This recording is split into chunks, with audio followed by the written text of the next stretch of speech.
Les gars, cette fois-ci, je vais être content parce que je viens de lire en fait pour vous expliquer un article d'Allociné. Bon, vous savez à quel point j'ai reculé au ciné, mais au moins, j'ai pu lire cet article où en fait, ils ont expliqué que après Star Wars 7, le film qui a été le plus cher à produire, ça a été Jurassic World 3.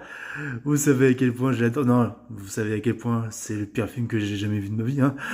Petit lapsus, vous m'aurez compris. Bref, donc j'ai appris que ce Jurassic World 3 était le pire film, enfin oui, hormis ça, était le film le plus cher qui a été produit parce que le film a été interrompu, enfin le tournage du film avait été interrompu pendant le Covid, il devait payer l'hôtel, tout ça, avec en plus le casting qu'il y avait dedans, il y avait les effets spéciaux, bref voilà, tout ce qu'il y avait dans ce putain de film de merde. Donc, ce qui fait que pour vous expliquer, en gros, le film a coûté cher, blablabla.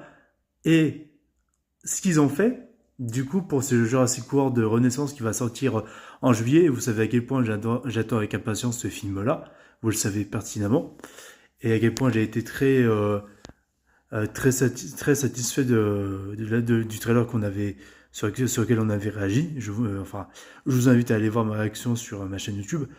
Euh, Du coup, voilà, ils ont expliqué, en gros, à Allociné, que bah, ils allaient partir sur un film où cette fois-ci, il n'y aurait pas des acteurs plus chers comme les acteurs du premier Jurassic Park.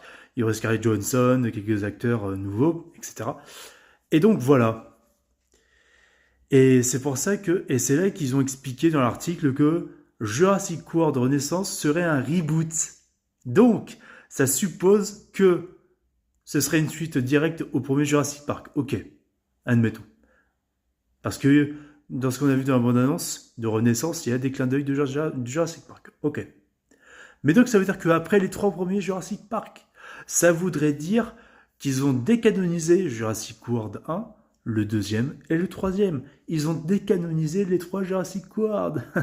Ces films-là donc n'auront jamais existé puisque la saga a été rebootée.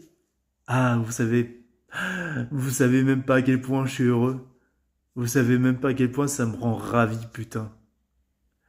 Vous savez même pas à quel point ça me rend heureux de découvrir qu'en fait, on va annuler des films de merde qui ont tué le cinéma et qui ont tué Jurassic Park et sa crédibilité. Et enfin, on va se permettre de faire en fait de véritables suites à Jurassic Park avec de vrais dinosaures, avec l'évolution des découvertes scientifiques.